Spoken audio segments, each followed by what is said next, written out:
Hello, and welcome to How to Support Your Child with Special Needs at the earliest age from birth. Yes, so you did get the diagnosis, and that is why you're seeing this class right now, or you're taking this class right now, because I know it can be very difficult. I've been there before. I know. I know what it's like to hear the news and your heart just breaks and you have all these questions and you're wondering why? Why me? And you know what? There's nothing wrong with that emotion and feelings because guess what? It's natural. And I'm sorry, as I'm telling this story, I know that my alarm is beeping and I try to change the battery on the fire alarm and it's not working. So I have to kind of wait for my husband. But, anyways, back to the story. So, my daughter is named Olivia. She's 1 years old and she has Down syndrome. And she is one of the best things that has happened in my life and my family's life and my friends' life. I mean, she brings so much joy to my family. I'm also a mother of a 4-year-old named Alex who's going to kindergarten, so her older brother. Anyways, I remember the story all too well. I was sitting in the doctor's office and I was waiting to hear the gender of our child. Um, my husband's family pretty much are a family of boys. And of course, there's girls, but there's been generations of not having girls. And so finally, um, we hear the news and we're thinking it's going to be like really rare to hear that. But we found out we were having a girl. And I'm not very emotional, not very vulnerable and affectionate, but I just started crying and just tears of joy. I was so happy. And I was like, okay, so we're like texting family members and letting them know we're having a girl. They're excited. And the technician, ultrasound technician, was like, well, let me go ahead and let the doctor know the news and let them examine the ultrasound pictures and stuff. And I was like, okay, go ahead and do it. I'm happy. I'm happy.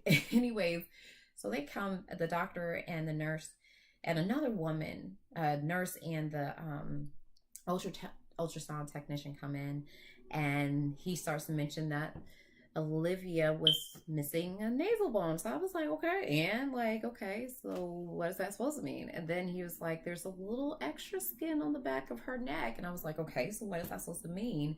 And so he breaks the news at the right time that she may possibly have trisomy 21, Down syndrome. And my heart just sank. Like, I could not believe that. Like, I hear wonderful news that I have a girl, and then all of a sudden you break news to me saying that she may have Down syndrome. How do you take that? And why would you tell me on the same day that I'm celebrating? But I guess it still would have been wrong timing anyways. And so he was like, well, go ahead and take a blood test, and it's not going to be as accurate as the needle that goes into the baby's DNA and pulls out and see what the genetic material is, because I didn't want that. I don't want no needle in my stomach and I don't want it affecting my child. So I did the blood test. We waited for almost a week and it was like, oh, who makes you wait for a week? And it came back that it was 50-50 chance that Olivia would have Down syndrome. And I'm like, well, that's still not really giving me a clear answer. So guess what? My husband and I said, you know what? If she has Down syndrome, it doesn't matter because that was intended for her to have that. She is the child that we were blessed with, and we're going to take care of her regardless of what she has or what she does not have because she's still ours. And so I went through the pregnancy. I was depressed. I did not even want a baby shower. That's how depressed I was. And I'm teaching full time, so I had to kind of put on a smiley face for the kids and the staff. And then I would just come home and just be so sad. And then I would watch shows like Born This Way, and I'm like, oh, the parents got to stay with the child until they're how old? What? My husband and I can't grow, we can't do our own thing together. So there was just all these things going on in my mind, and I was sick most of the pregnancy. So I'm like, this is perfect. But it was great to see her when we had to go see, the ultrasound of her, and it was just wonderful. And I'm like, so I was kind of guessing, did she or did she not? I don't know. Like, I didn't know. I was just driving myself crazy. And so the time came, my sister said, well, you need a baby shower. I'm like, I really don't want one. So I had about 8 people at a hibachi grill. I love hibachi. So anyways, they got me stuff because we didn't have girl stuff because like I said, I have an older son who's 4. And so finally my job decided to throw a baby shower for me, a surprise one. And I'm normally good with surprises, but I was so occupied by if she had Down syndrome or not, I didn't even catch the clues. I am very nosy, so I kind of know these things. Like I kind of figured when my husband like proposed to me, like we're about to get engaged and stuff like that, because I was so nosy. And they're like, we're surprised you didn't know you were having a baby shower. It's like, because I just have, my mind has been occupied. And so it was just, I mean, they showered me with so many gifts. It was just, it just really touched my heart that people would even think about me, especially my coworkers and my sister, like my friend that I teach with. She is just wonderful at throwing parties. So she just did her thing. And so there, I shared with the staff that I've really been struggling through the whole pregnancy because I was about 9, 10 months pregnant. 9 months pregnant. And I shared with them and I just broke down and I just couldn't take it. I couldn't hold it in anymore. And my husband was there and they just prayed for us and they just showered us with love and encouragement. And it was just one of the best things that has happened during the pregnancy. And so anyways, it was birth time. She decided to come a week early, which is okay. I was hoping she would be a New Year's baby, but she decided to come a little bit after New Year's. And when I first had my son, I had to do a C-section with him. And with her, with Olivia, I got to have a vaginal birth. Of course, with epidural, because I cannot do pain. Not. And so she came out and I just looked at her and I was just like, oh my goodness, she is so precious. So precious. It was just, I can't even really describe the moment. She just laid on my chest and looked at me and I'm like, this is my baby girl.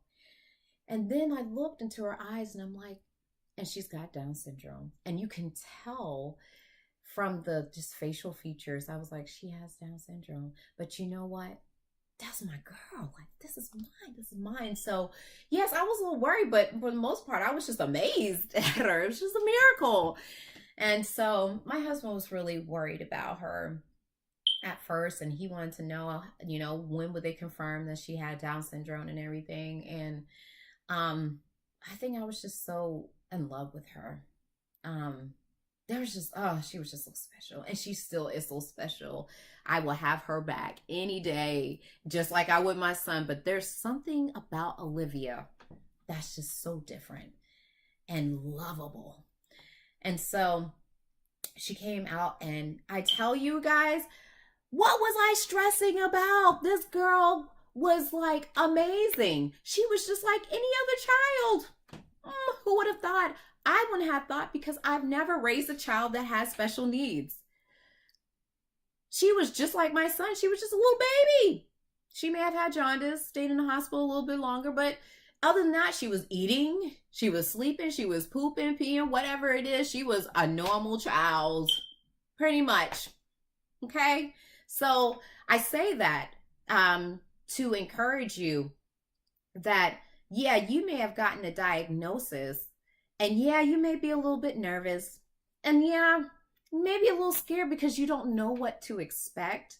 But at the end of the day, that's your child. And that child will look up to you and know that you love them from the beginning. And I look back and I think, what was I really stressing about? Like, yeah, I mean, anyone has flaws or weaknesses or things that we need to work on.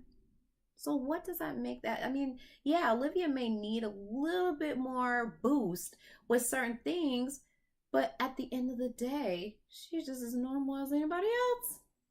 Now, there's different severities of special needs. And so, yes, I get that. But the thing is, in this class, you will learn the ways that you can help your child out, regardless of the severity of the diagnosis.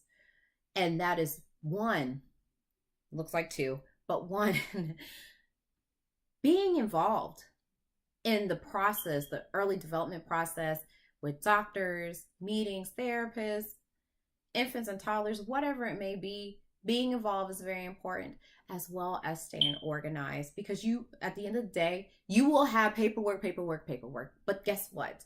If you stay organized, it won't be overwhelming. So that's why I'm creating this class, because you know what? I wish someone created this class for me. I wish they would have walked me through. The doctors, I mean, they did fine, but as far as a mother walking things through with other moms, it's different.